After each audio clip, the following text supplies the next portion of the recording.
ये वाला कंप्लीट कर लिया था आपने? ये बोला था ना ये सॉल्व कर लिया।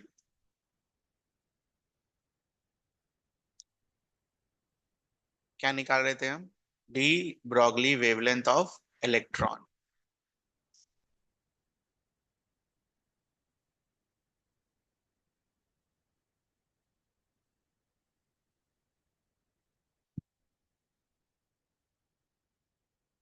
ये कितना आएगा?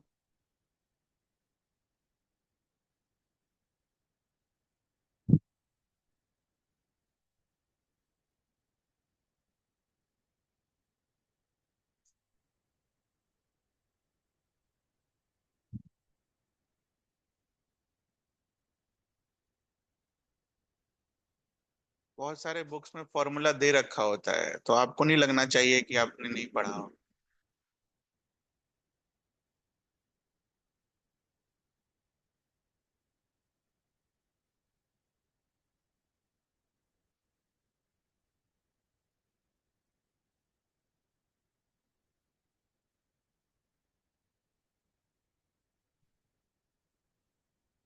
ठीक है।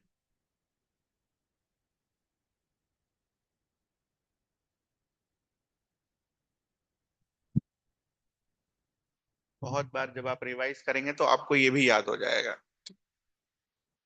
और ये हो गया हमारा question number 1। Same potential difference, so lambda is equals to.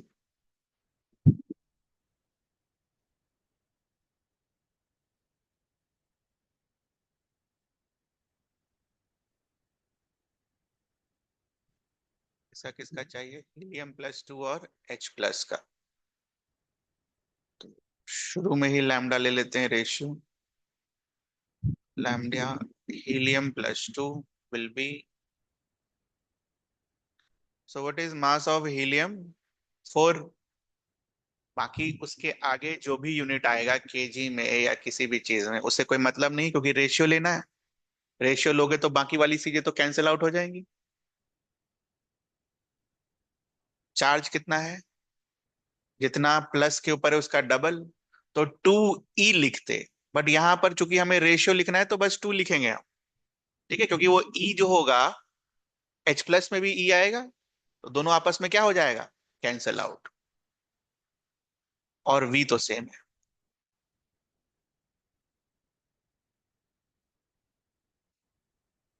2 × 1 × 1 V। Ratio ले लीजिए।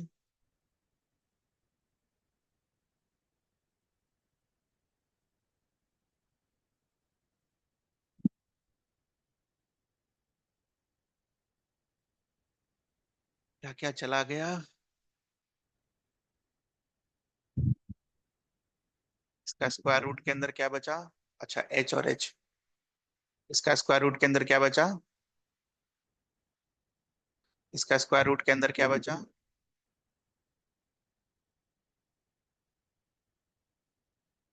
1/√8 नीचे, 1 ऊपर। ये आया आपका आंसर। मैच करिए।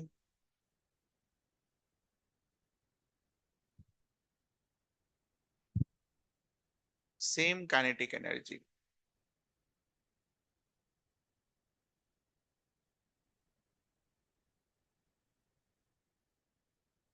अगेन रेशियो लेना है।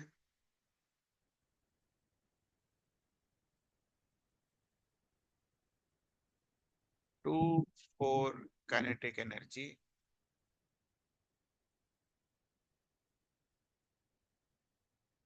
2 1 काइनेटिक एनर्जी। तो जब आप रेशियो लोगे 2 से 2, काइनेटिक एनर्जी से काइनेटिक एनर्जी, H से H, ऊपर क्या बचेगा? नीचे क्या बचेगा? This will give you how much? 1/।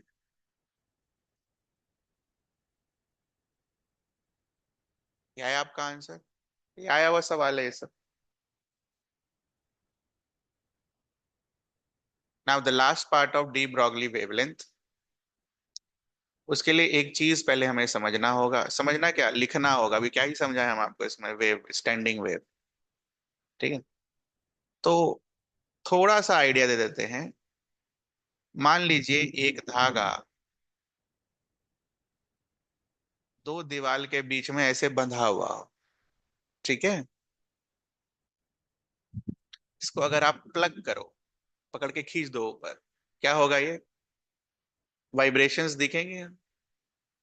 तो जब दो फिक्स्ड दीवार के बीच में धागा बंधा होता है, वाइब्रेशंस होते हैं, तो वेव्स जनरेट होते हैं।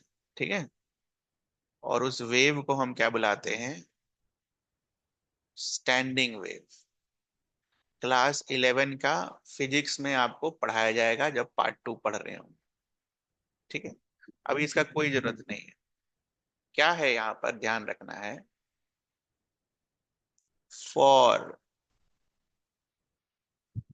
स्टैंडिंग वेव टू डेवलप, ये सब निकाला जाएगा फिजिक्स में। Physics,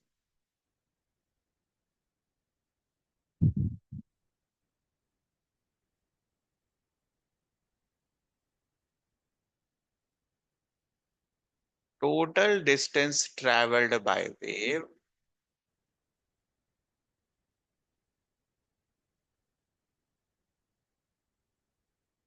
should be equal to integral multiple of lambda, lambda means wavelength। क्या मतलब हो गया, तो से फॉर एग्जांपल वेव यहां से ओरिजिनेट हुआ, ये आगे जाएगा और फिर वापस आएगा, तो इसको हम लोग क्या बुला रहे हैं, टोटल डिस्टेंस। एक बार ये टोटल डिस्टेंस का वैल्यू किसके मल्टीपल होना चाहिए, किसके बराबर होना चाहिए, integral multiple of lambda. What is the meaning of this integral multiple of lambda, integral का मतलब होता है इंटीजर, है ना। साइन थीटा कॉस थीटा में सिखाया गया होता है, sine theta n pi, 2n पाए, तो n क्या होता है, इंटीजर। तो मैथ्स में अगर हम इसको लिखें,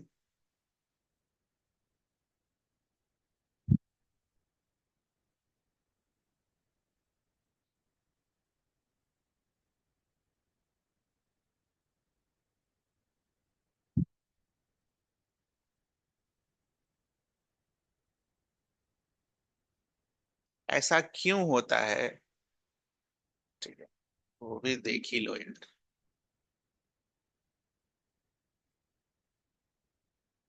क्यों होता है ऐसा, देखना ध्यान से।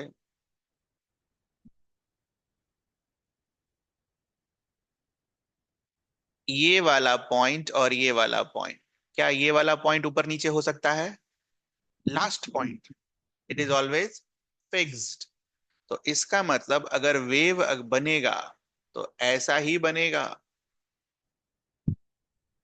जिस पर इन पॉइंट का vibration will be what, zero. या फिर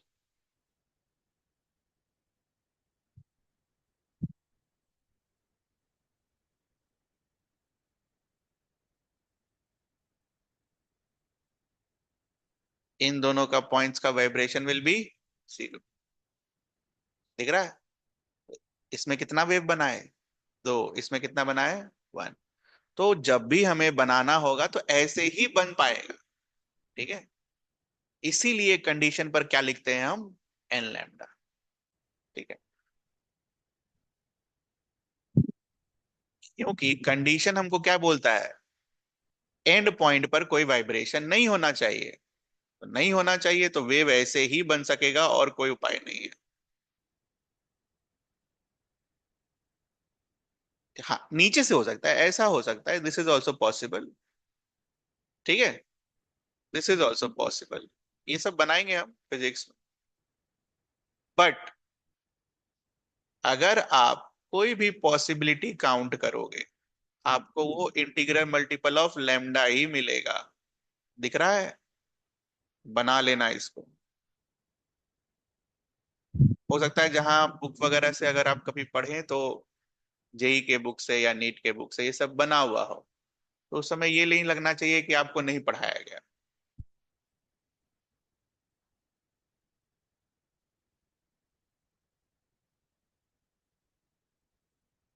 और काफी जगह तो छोड़ ही देते हैं।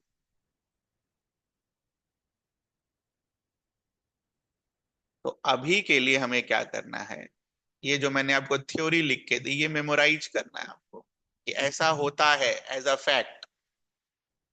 फिर जब फिजिक्स में पढ़ेंगे तो समझ कर लिखेंगे कैसे क्यों होता है।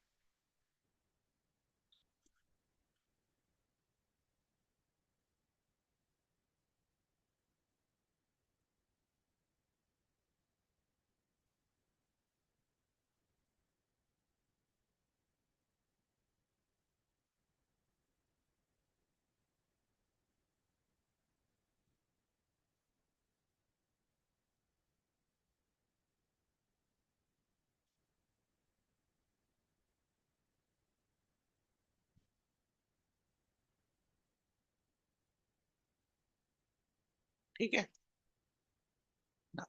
ये कंसेप्ट पढ़ने के बाद अब इसको हम कैसे अप्लाई करने वाले हैं वो देखना। से फॉर एग्जाम्पल,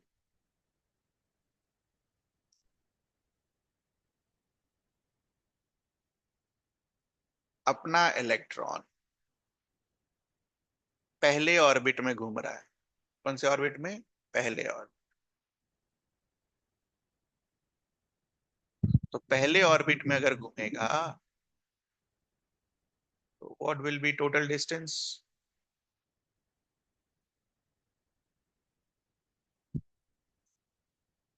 फर्स्ट ऑर्बिट के लिए R1,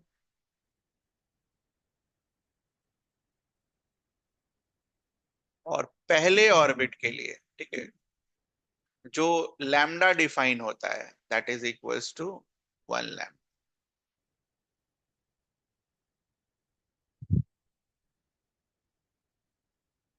तो nth ऑर्बिट के लिए, ये नहीं लिखना है बेटा, nth ऑर्बिट वाला लिखना। कोई सा भी ऑर्बिट में रेडियस क्या होगा? Rn। तो उसके लिए कंडीशन क्या होगा स्टैंडिंग वेव का? इस-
ठीक है।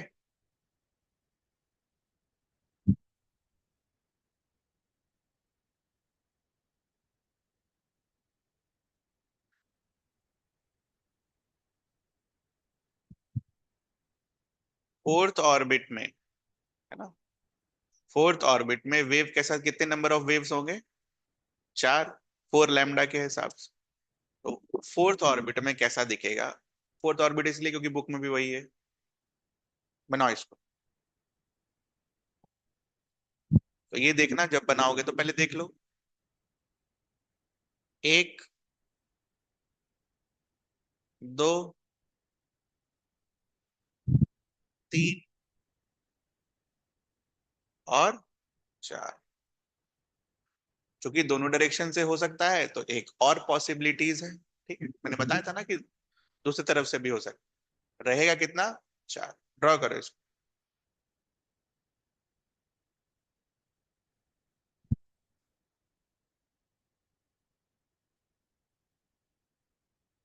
आपके उसमें दे रखा होगा जो हैंड आउट दिया था मैंने, दूसरा वाला जो हैंड आउट, क्लास 12 के फिजिक्स का। जिनके पास नहीं है बोर्ड देखकर ड्रॉ करिए।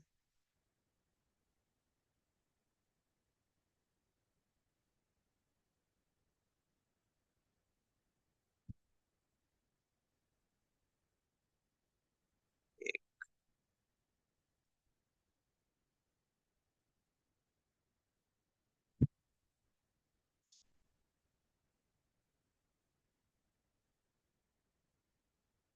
तीन,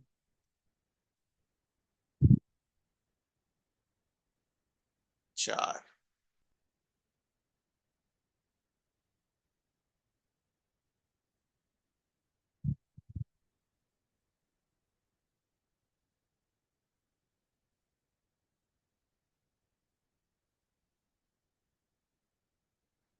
एक, दो,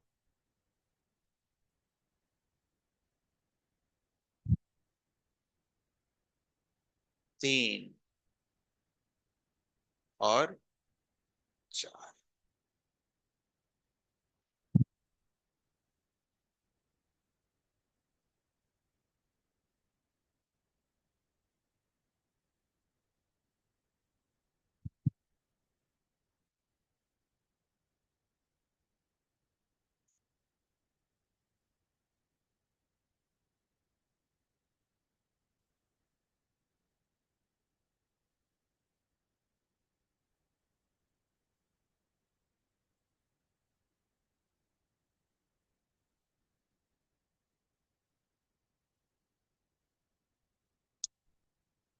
ठीक है, जो भी मैंने आपको बोला, है ना,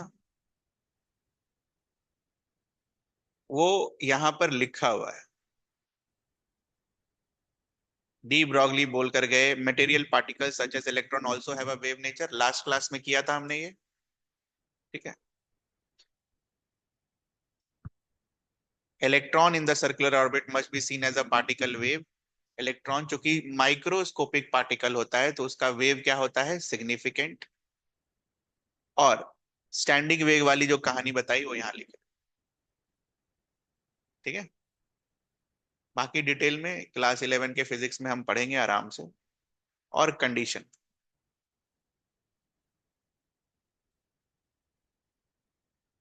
ये जो आपने अभी डिराइव करा, यहाँ लिखा हुआ है। क्या है इसका मतलब? जो मैंने आपको यहाँ लिखवा के दिया, कहाँ गया? ये जो 3 लाइन मैंने यहाँ लिखी, ये यहाँ लिखा हुआ है। ठीक है। यहाँ यहाँ तक कुछ पूछना आपको? हाँ। अब जो चीज बुक में नहीं दे रखी है, जो हमें करना है, चलो,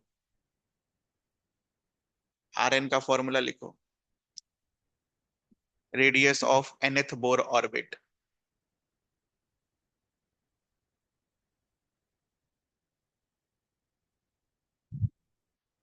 टॉपिक का नाम लिख लेना।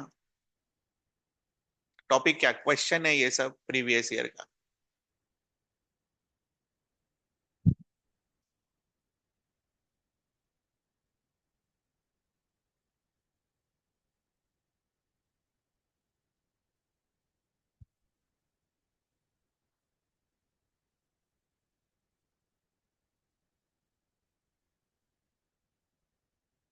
लिखो, फॉर्मूला लिखो। हो गया। 0 पॉइंट।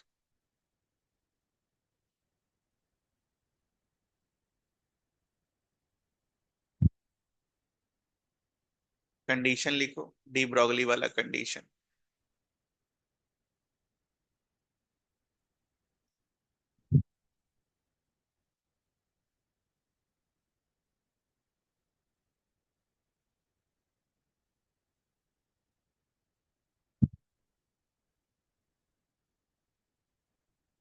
Rn का वैल्यू डाल दो वहां।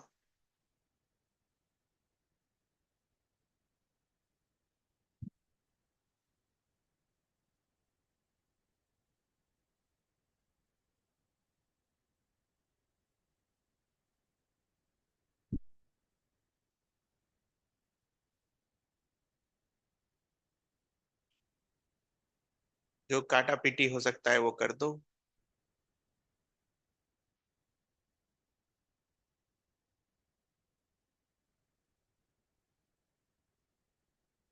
ठीक है। और हाइड्रोजन के लिए Z = 1।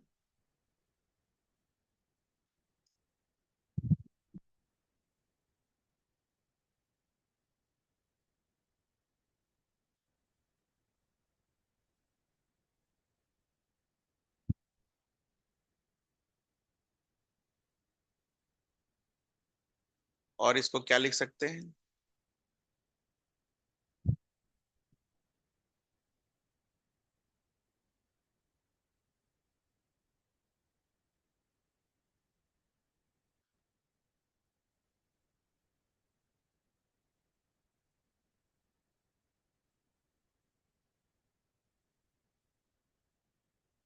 ठीक है।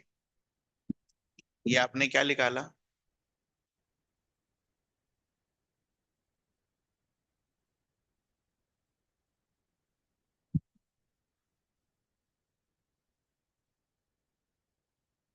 ये तो डी ब्रॉगली वेवलेंथ है इन टर्म्स ऑफ रेडियस। बोलो, इसमें कोई दिक्कत?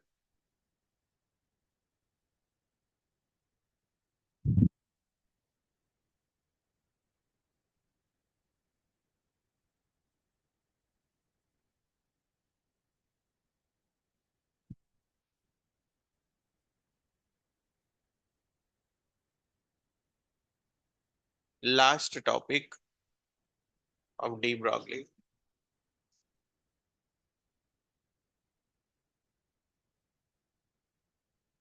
Explanation for. बोर अपना पोस्टुलेट में लिख के दिया,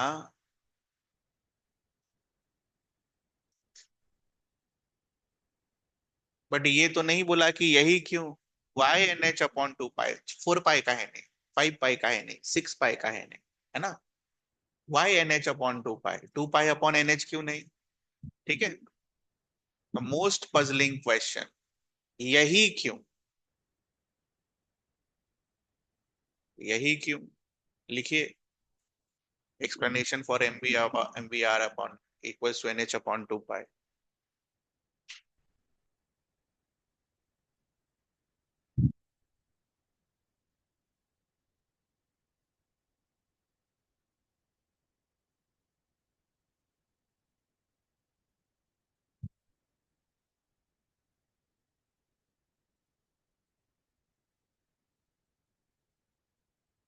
स्टैंडिंग वेव कंडीशन लिखिए।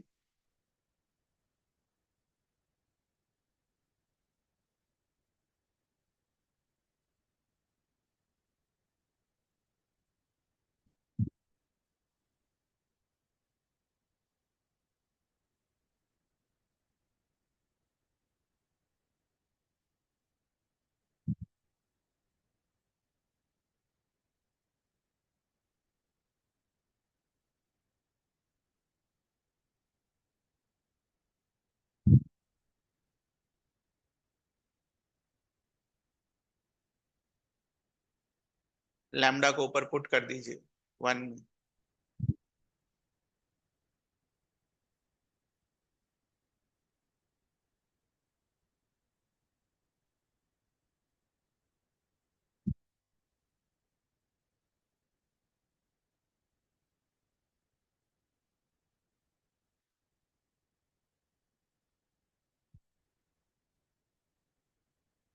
एम और वी को लेफ्ट लेकर आइए और 2 पाई को राइट।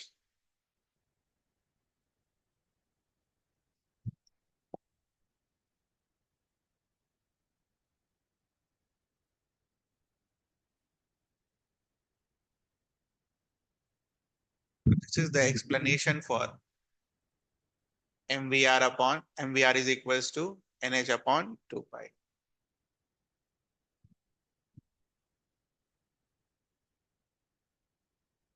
तो वहां पर शायद आपको ये भी लिखाया गया था, ऐसे था ना, h plus, what is the name of this?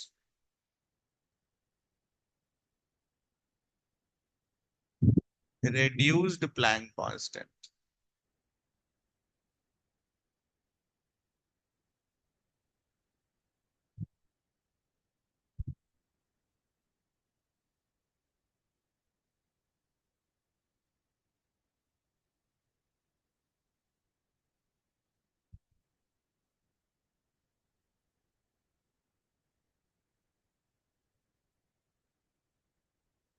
So de Broglie के हाइपोथेसिस से आप बोर्स का पॉस्टुलेट प्रूव कर सकते हो, mvr is equal to nh upon 2 pi 1। ठीक है।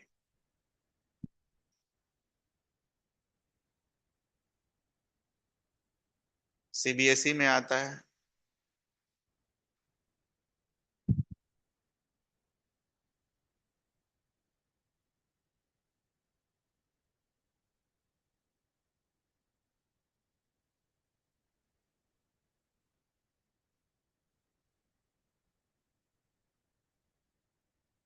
ठीक है,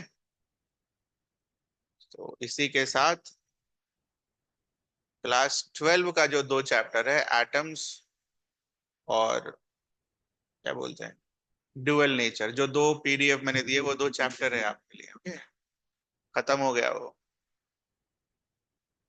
होमवर्क लिख लीजिए, ये अगर नहीं होगा तो मेरे से मांग लीजिएगा। होमवर्क लिख लीजिए।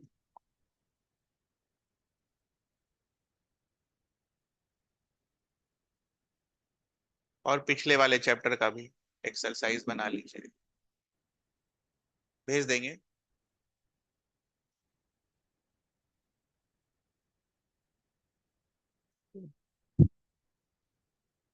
तो चूंकि केमिस्ट्री में था, पढ़ना तो था ही, धीरे धीरे करके कर लिया हम। 12 में ये 2 चैप्टर नहीं पढ़ाया जाएगा आपको, फिजिक्स में ध्यान रखिएगा इस चीज का। It's done.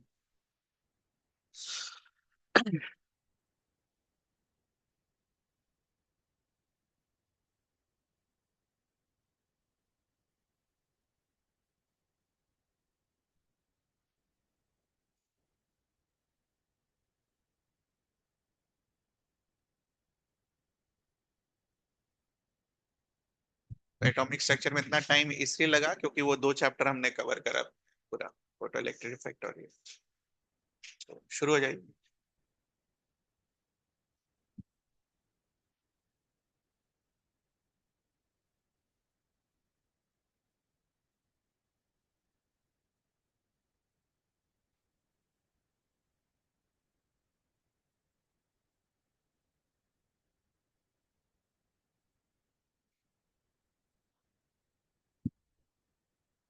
पहला क्वेश्चन क्लास नोट्स में हो गया।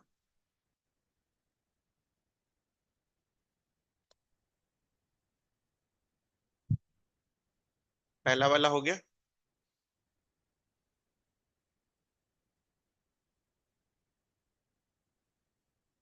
Same candidate.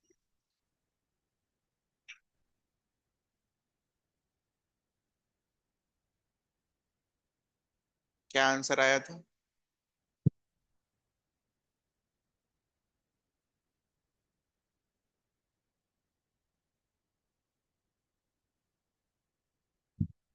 Helium bye H plus 1/2 आया था।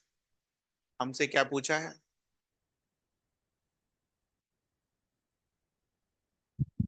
H प्लस बाय हीलियम, है ना। प्रोटॉन क्या होता है?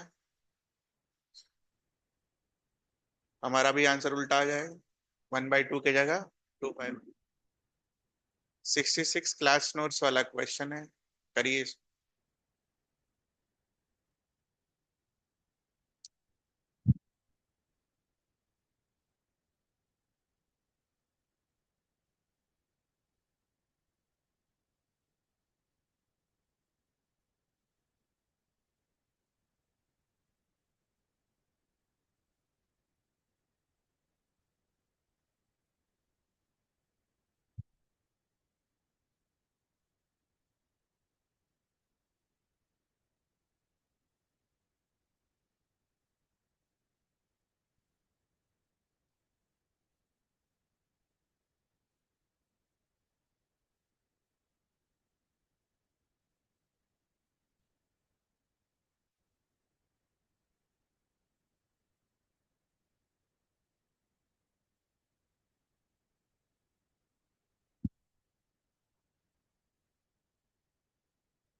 ये रहा फॉर्मूला। ग्राफ बनाने के लिए जो वाई एक्सिस पर है उसको वाई लिखते हैं,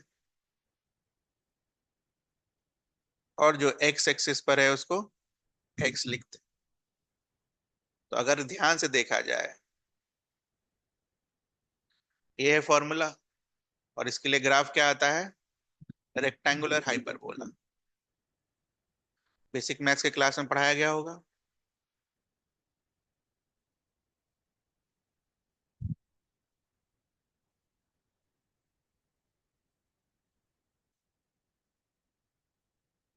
चूंकि अब ये आ ही गया है, तो और क्या क्या आ सकता है?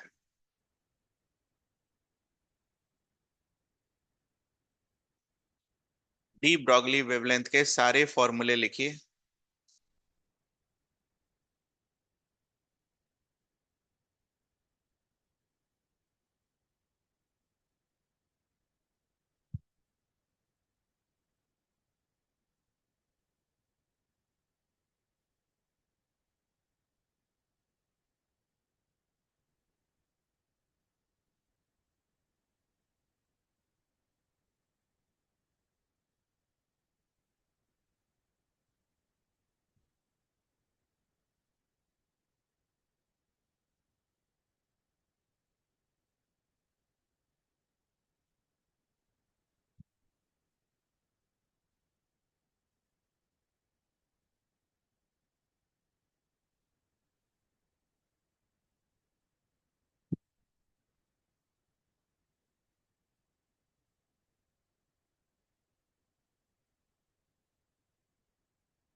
सेकंड को करेक्ट कर लेना, वो लैम्डा होगा, लैम्डा। वाई एक्सिस पर लैम्डा। इसको भी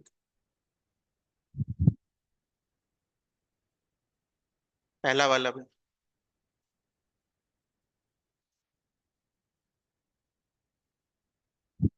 ये वाई होगा ना बेटा?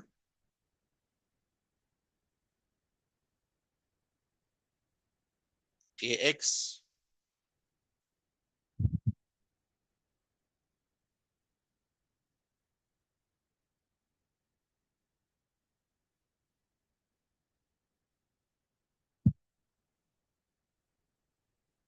आजकल के सवाल कैसे आते हैं ये?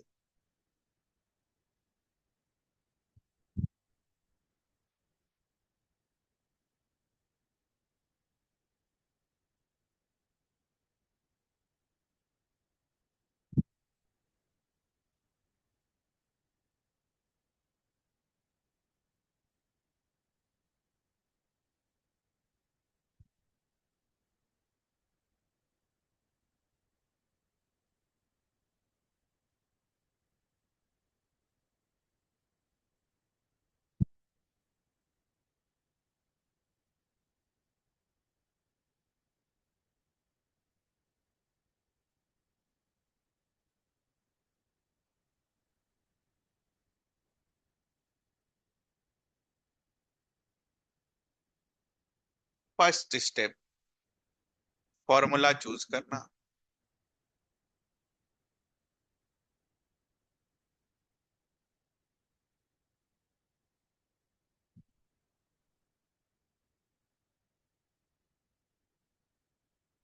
सेकेंड स्टेप, किसका ग्राफ बनाना है? काइनेटिक एनर्जी का। रूट ऑफ काइनेटिक एनर्जी का तो नहीं बनाना है, तो इसका मतलब दोनों साइड क्या करोगे? स्क्वायर। इसको देखना है कि ग्राफ किसका बनाना है। इधर लैम्डा स्क्वायर चाहिए, इधर काइनेटिक एनर्जी चाहिए, तो लैम्डा स्क्वायर बनाने के लिए स्क्वायरिंग करनी होगी दोनों साइड।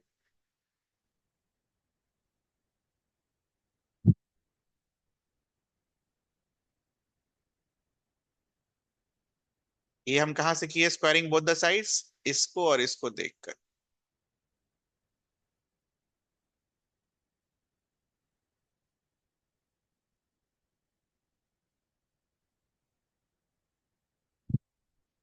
अब जो y पर पूछा है y पर डालो, जो x पर पूछा है x पर डालो, तो y पर क्या रखोगे, x पर क्या रखोगे?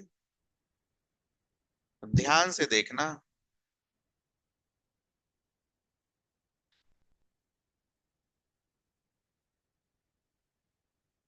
ग्राफ किसका पूछा है बेटा? Kinetic energy versus lambda square का पूछा है या 1/λ² का पूछा है? 1/λ का स्क्वायर का पूछा है, तो इस बार x क्या होगा तुम्हारा? And this will be your. तो ये ग्राफ किसका बना? h कांस्टेंट है, mass constant.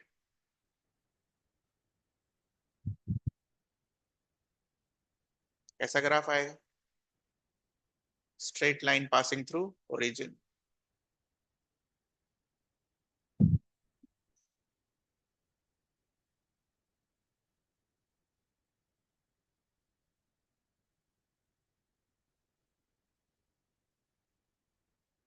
What is the slope of this straight line? क्या है स्लोप इसका?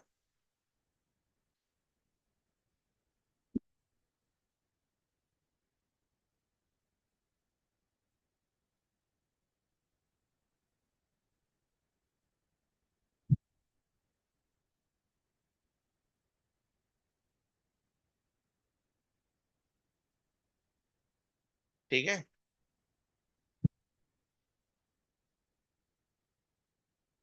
अब सवाल बनेगा आपका अलग।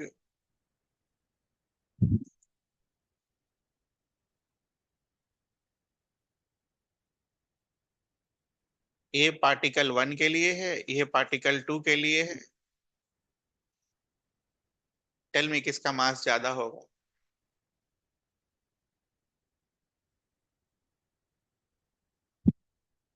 Which one is heavier?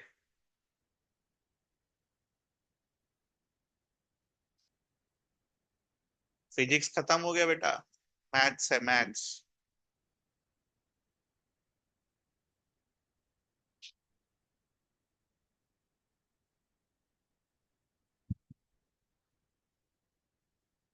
Done. तो स्लोप रिप्रेजेंट्स दिस। ये कैसा भी पार्टिकल हो सेम रहेगा, कैसा भी पार्टिकल हो सेम रहेगा। Now, heavier the mass, less is the slope.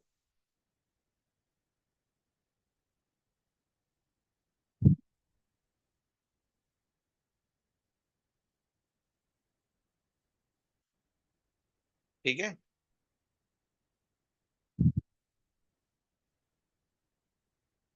एक इसका क्वेश्चन है।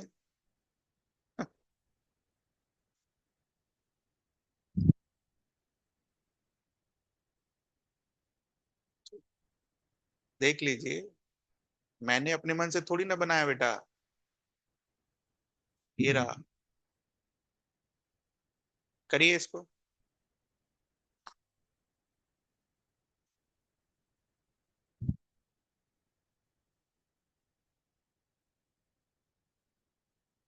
प्रॉपर तरीके से करिए, फॉर्मूला लिखिए, ग्राफ बनाइए और आंसर निकालिए। हर बार थोड़ी ना सेमी ग्राफ होगा लैम्डा स्क्वायर पर। हो सकता है ग्राफ बदल दे। पहले ग्राफ बनाइए, फिर स्लोप निकालिए और फिर बताइए।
यहाँ तक हो गया आपका? सवाल पढ़िए अब।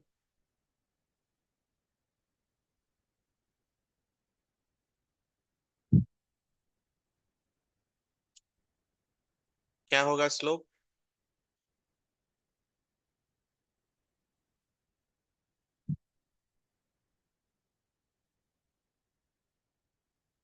Which of the two particle is heavier?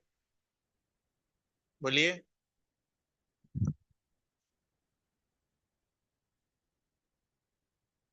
तो heavier the particle, lesser the slope. किसका स्लोप कम है? m1 का।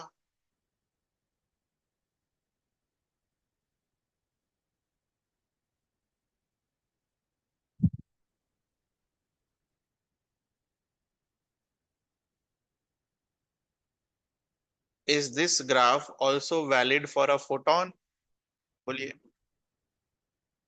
फोटोन के बारे में आपने बहुत कुछ पढ़ा, क्या उसके लिए भी वैलिड है?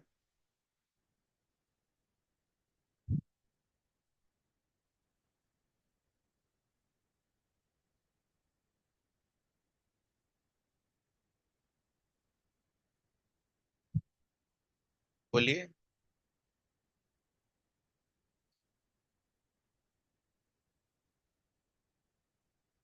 फोटोन का आपने क्या पढ़ा है? मोमेंटम होता है। फोटोन का वेवलेंथ होता है।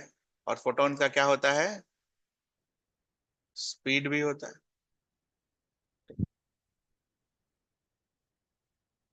मास भी निकाला था उसने।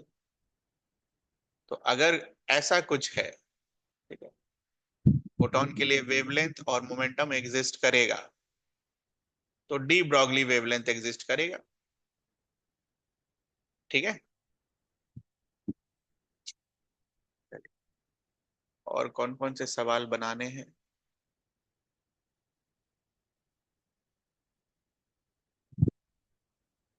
68।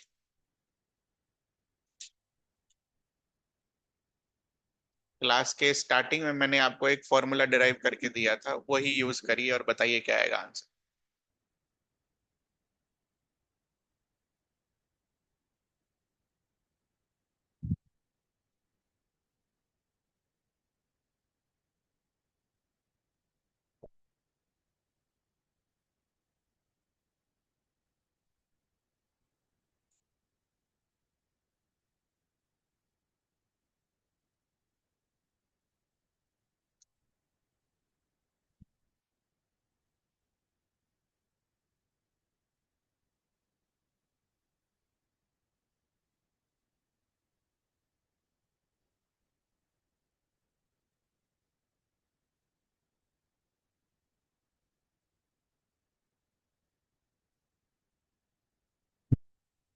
हो गया? कौन सा वाला फॉर्मूला के बारे में बात हो रही है? ये वाला जो मैंने आपको बोला था घर पे कैलकुलेट कर लेना लास्ट क्लास में। De Broglie wavelength for an electron is given by 1.227 square root of V nanometers. ये लास्ट क्लास में करवाया था आपको, लास्ट क्लास में बोला था ये कैलकुलेट कर लेने के लिए।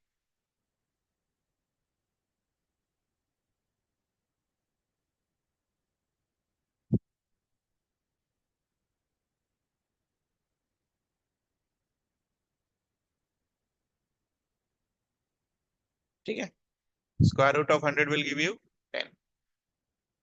नेक्स्ट 69।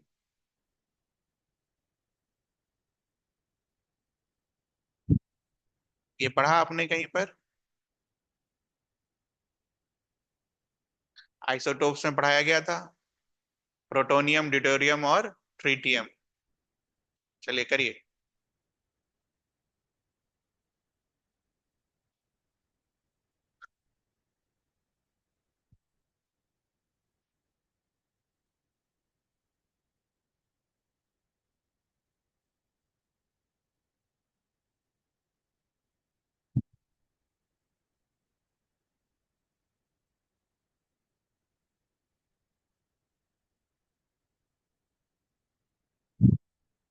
कौन सा फॉर्मूला यूज करोगे पहला, दूसरा, तीसरा, चौथा में से? 2 नंबर।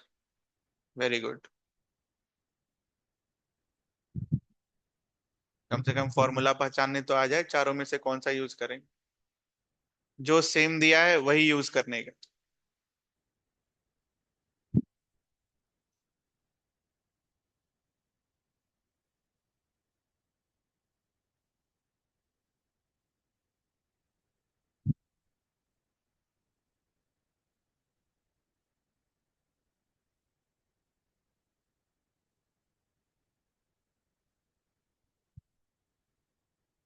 डन।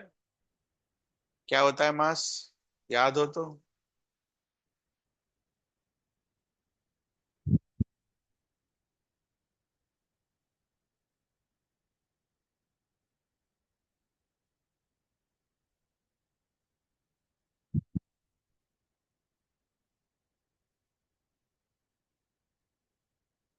यह है आपका आंसर।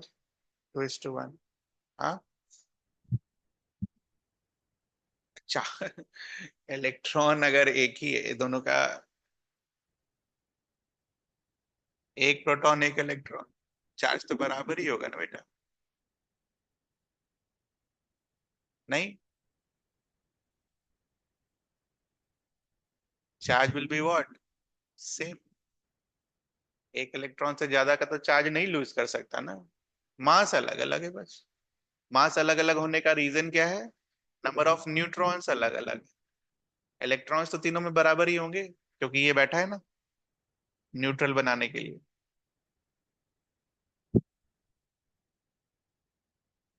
ठीक है।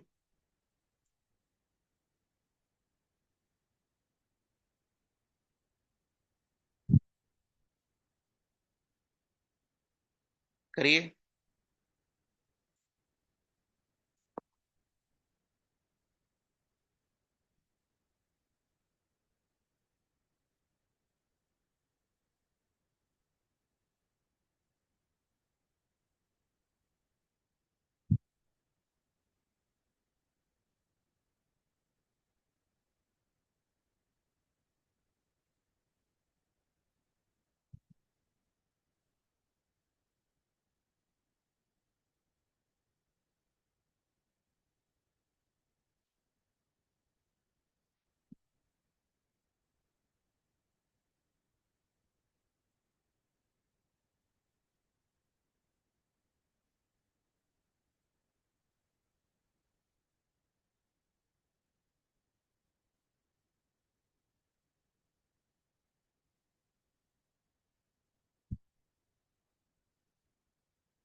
कौन सा वाला यूज होगा?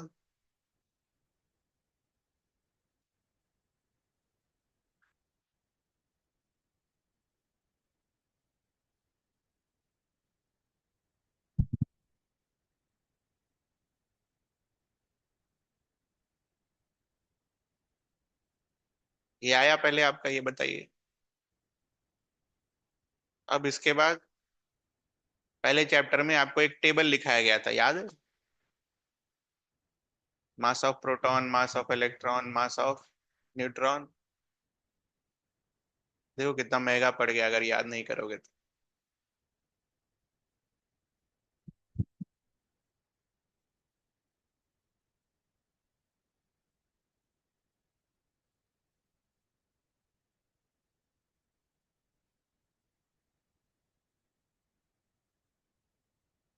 कैलकुलेट कर लेना घर।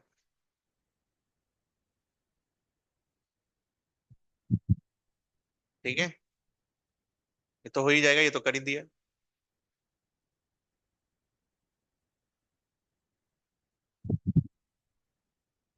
72।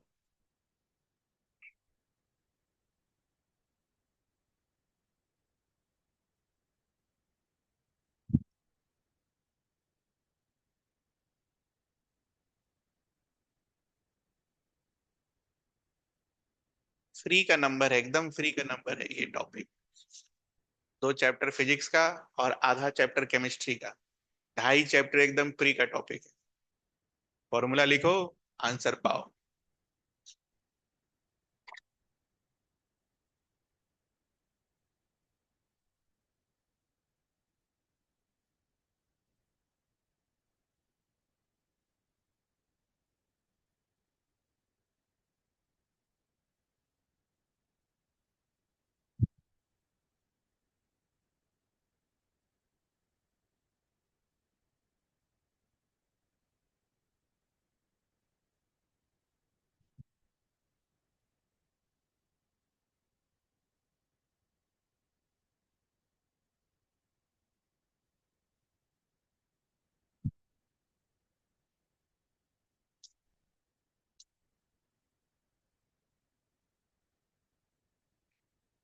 आइए आंसर।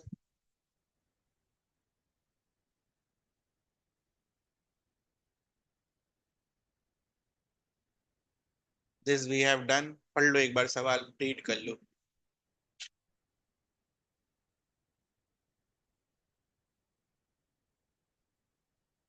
होमवर्क में दिया मैंने आप, है ना?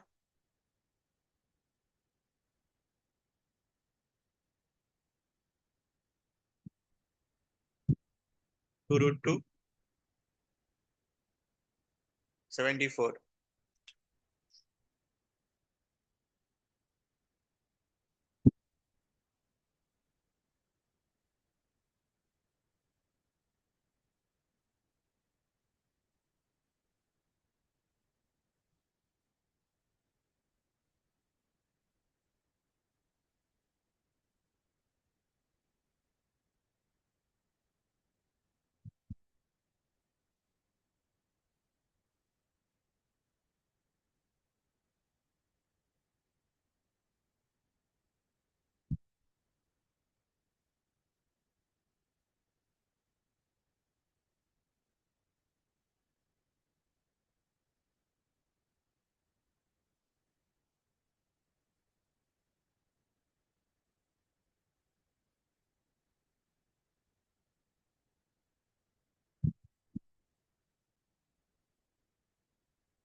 74 के ए में कुछ पूछना है आपको?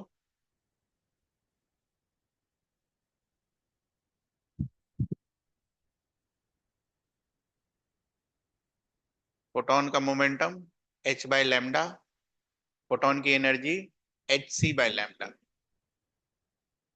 याद करने के लिए बोला था मैंने आपको फोटोन की प्रॉपर्टीज में।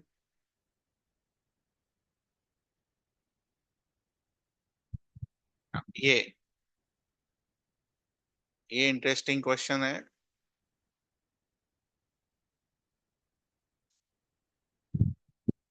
हाउ फास्ट मतलब क्या निकालना है? वेलोसिटी। तो मोमेंटम का वैल्यू विल बी, जो भी आया, -9 ऊपर जाएगा तो -25। तो भी कर ही लेते हैं।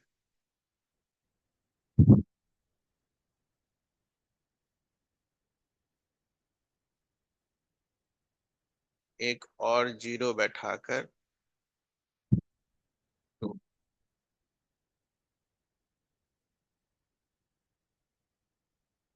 2 × 10⁻⁻20। ये आया था मोमेंटम आपका पहले केस का? ये आया? अच्छा, कोई बात नहीं। This must be equals to mass of hydrogen atom into its velocity. What is the mass of hydrogen atom? बोलिए। 1 ग्राम। वो तो 1 मोल का होता है। यही गड़बड़ होगा सबका। स्टोइचियोमेट्री वाले चैप्टर में क्या पढ़ा हमने?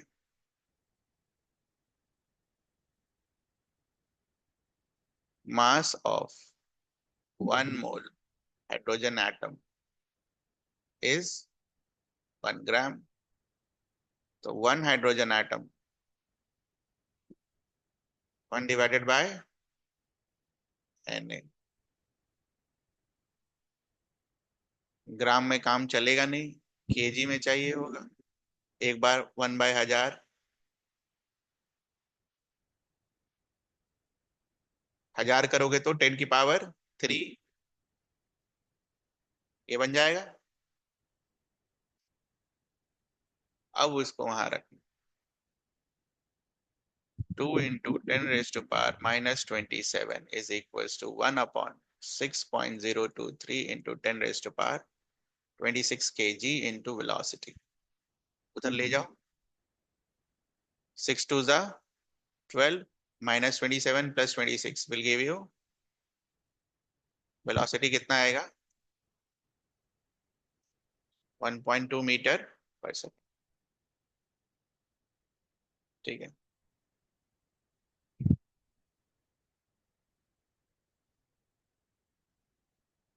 चलो इट्स डन। और तो कुछ है नहीं, ये दोनों होमवर्क में बना लेना, 75 और 76। ऑलरेडी वी हैव डन, ये हो चुका है, डन।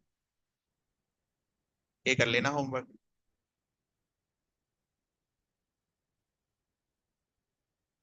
हो गया।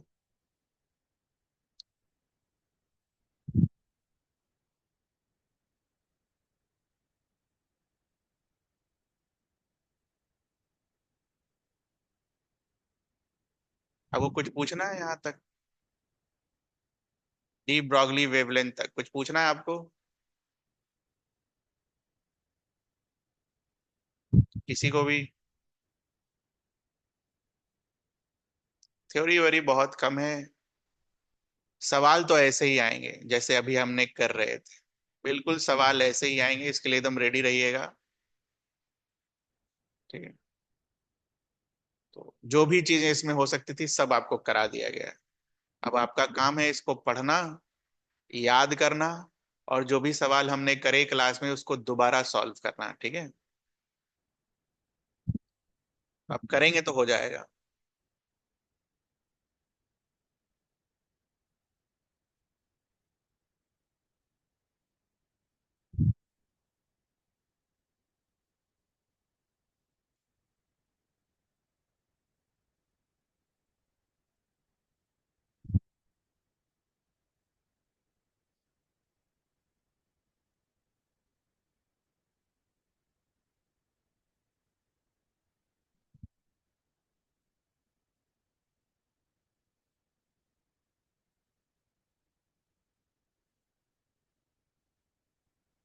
ठीक है।